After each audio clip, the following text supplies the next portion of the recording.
안녕하세요, 한석훈입니다.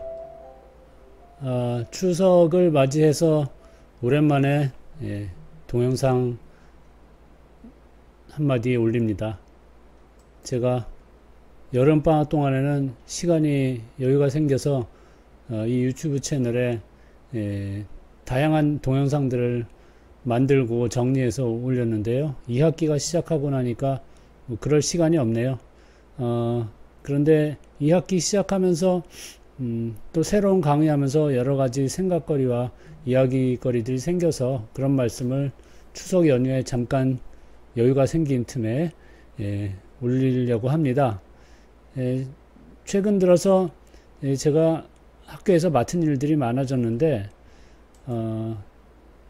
방학 되기 직전에는 저의 종교학 스승님인 오강남 교수님을 대학의 스튜디오에 모시고 대담 형식의 특강을 진행했습니다.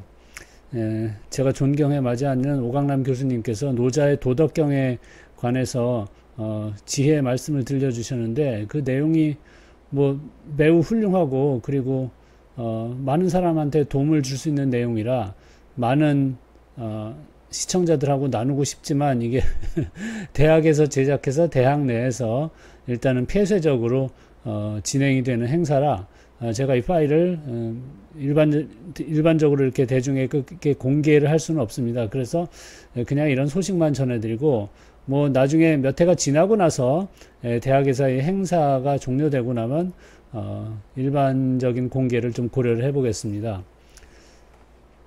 2학기 시작돼서 제가 맡은 과목들이 대학원 수업들도 많이 있는데요. 거기서 수강생들하고 깊이 있는 이야기를 많이 나누고 있습니다. 그런데 제가 초반에 오리엔테이션 때 뭐 이런 그 뉴스를 학생들한테 전해줬어요. 세계 최고령의 할머니이신데요. 포르투갈의 이 할머니께서 117살까지 사셨는데 지난 여름에 소천하셨습니다. 그런데 이 살아생전에 이분께서 그 해주신 말씀이 이런 것이 굉장히 인상에 남았어요. 어떻게 하면 사람이 장수할 수 있느냐? 독이 되는 일을 멀리하라 이렇게 말씀하셨는데 이것이 참 생각하게 해주는 바가 많았습니다.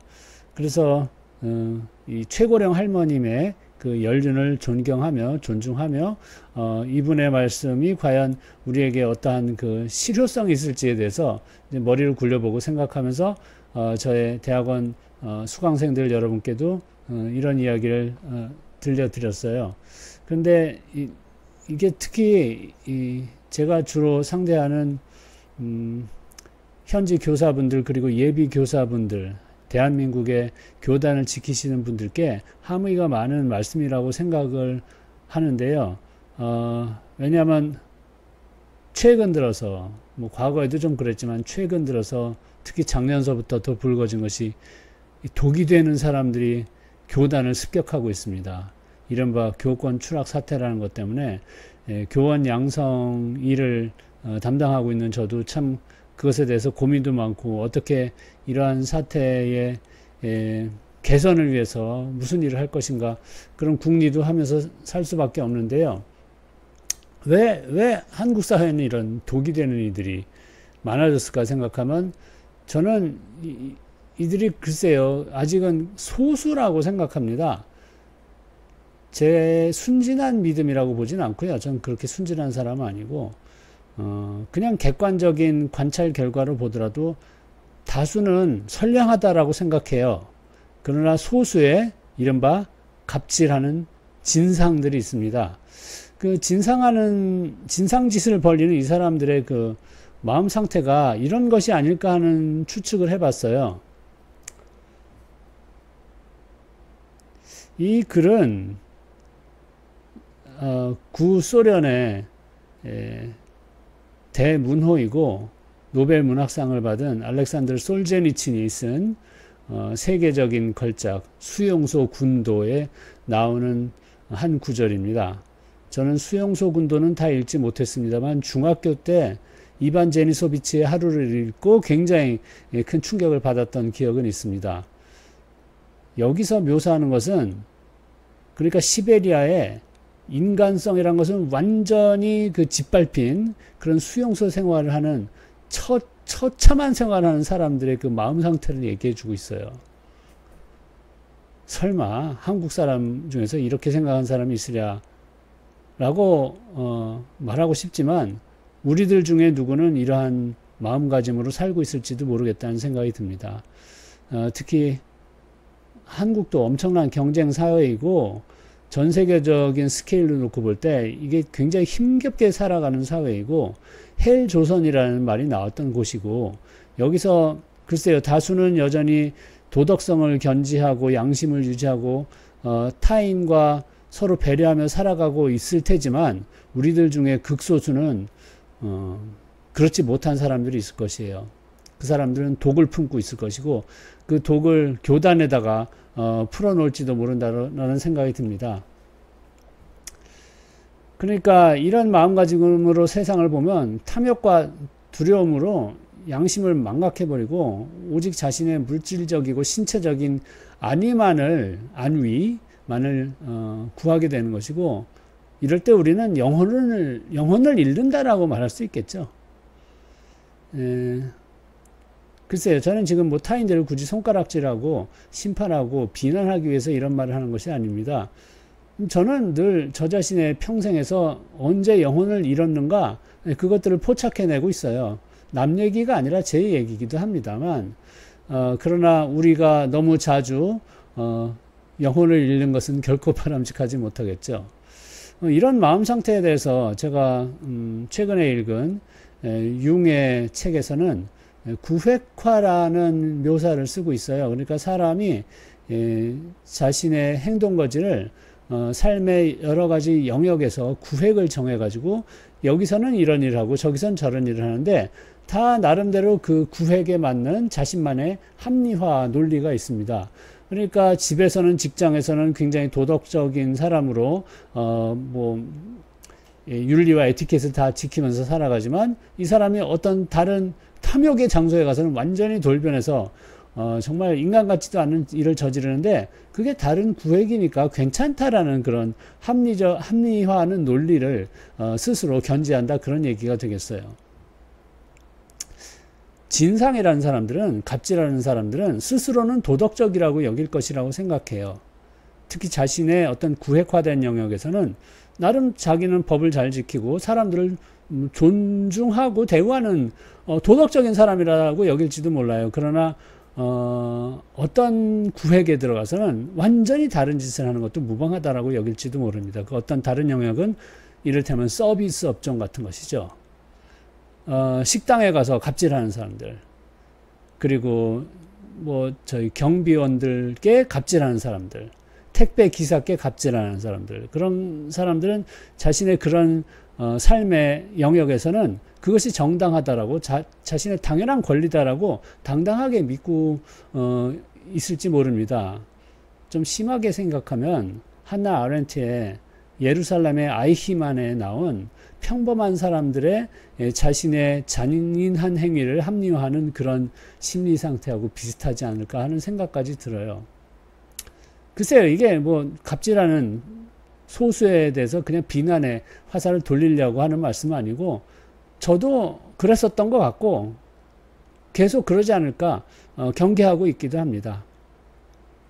근데 특히 교단이 이런 갑질의 구획화의 한 그 장소가 된 것은 10여 년 전 이후에 신자유주의적인 교육 정책 노선이 만연하기 시작하면서 교육을 서비스업으로 규정하게 되면서 결국은 우리의 후대들을 키우는 신성했던 공간인 학교마저도 재화 서비스를 주고받는 팔고 사는 그런 공간으로 여기게 돼서 거기에서 내가 고객이니까 내 마음대로 해도 된다는 그런 구획화된 합리화 태도를 그냥 발휘하게 된 사람들이 늘어나는 것은 아닐까 하는 그런 생각도 들어요.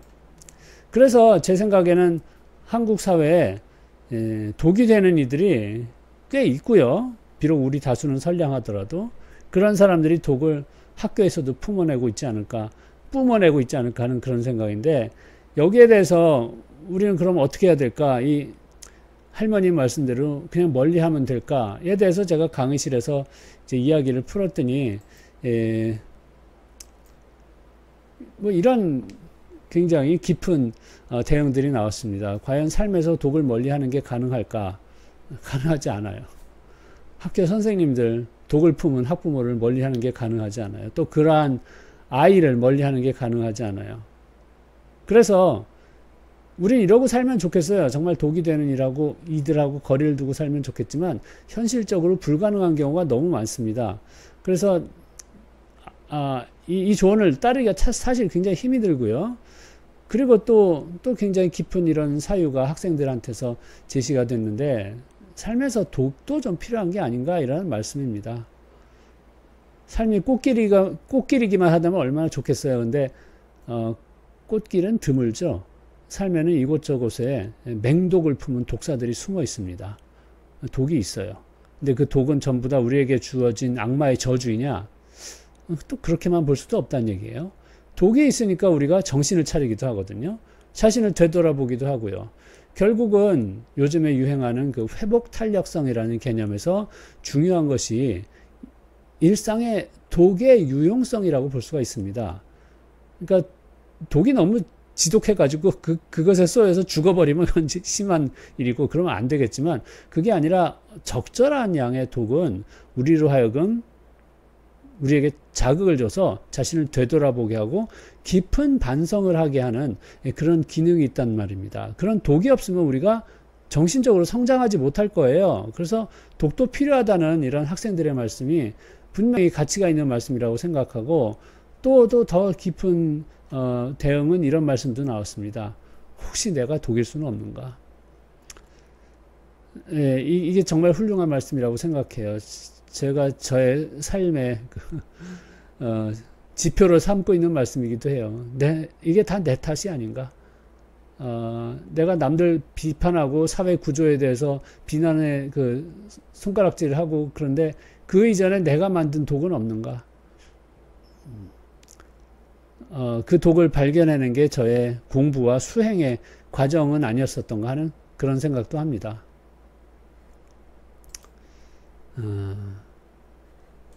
독이 필요하다는 말씀도 드렸는데, 그것에 대해서 뭐 인류의 스승 중에, 위대한 스승 중에 한 분은 뭐 이런 말씀도 하셨거든요. 평탄한 삶이 우리에게 적합한 삶이 아니래요. 너무 엄격한 말씀입니다. 제발 평탄한 삶만 살고 싶은데 그게 우리한테 맞지 않대요. 왜냐하면 평탄한 삶은, 독이 없는 삶은 우리를 나태하게 만들고 정신과 마음이 그냥 주저앉아가지고 아무것도 안 하고 그냥 현실에 만족하게 만들고 우리가 성장하지 못하게 한다, 그런 얘기가 되겠죠. 만약에 인간의 삶이 성장하는 삶이라면 아리스토텔레스가 에우다이모니아로 얘기했듯이 우리의 진정한 행복은 영원히 기뻐하는 것이고 그것이 곧 성장이라면 평탄하지 않은 것을, 비록 그게 싫지만 기꺼이 받아들이는 그런 태도를 키우지 않을 수 없다라고 생각해요. 그래서 독을 멀리하라는 할머님의 애정어린 조언은 정말 그 마음에 새겨둘 조언이고, 그리고 우리가 독으로부터 자신을 보호하는 것도 당연히 필요한 일입니다만, 독을 또 받아들이고 용감히 그것에 맞서서 해독할 수 있는 내 내면의 내공을 키우는 것도 우리가 취해야 될 그런 자세가 아닐까 하는 생각을 해봅니다. 추석에는 평탄한 삶만 모두에게 있으면 좋겠어요. 그리고 저도 이제는 행복이란 게 에우다이모니아적인 그런 나의 고된 성장의 길 말고 그냥 아무것도 문제가 없는 그냥 안온한 안정이 행복이기도 하다는 것도 느끼고 있습니다. 그러니까 아무도 안 아프고 가족들이 다 모여서 그냥 맛있게 밥을 먹고 있는 것 그 자체가 행복이라는 것을 절실하게 느끼기도 합니다. 그런 행복이 주어졌으면 하늘의 선물인 줄 알고 감사하고, 그리고 다음번에 독이 어떻게 나한테 다가올지 그것에 대비할 그 내면의 힘을 키워야겠죠. 추석 잘 세시고 또 평탄하지만 않은 삶도 건강하게 모두들 영위하실 수 있기를 기원합니다.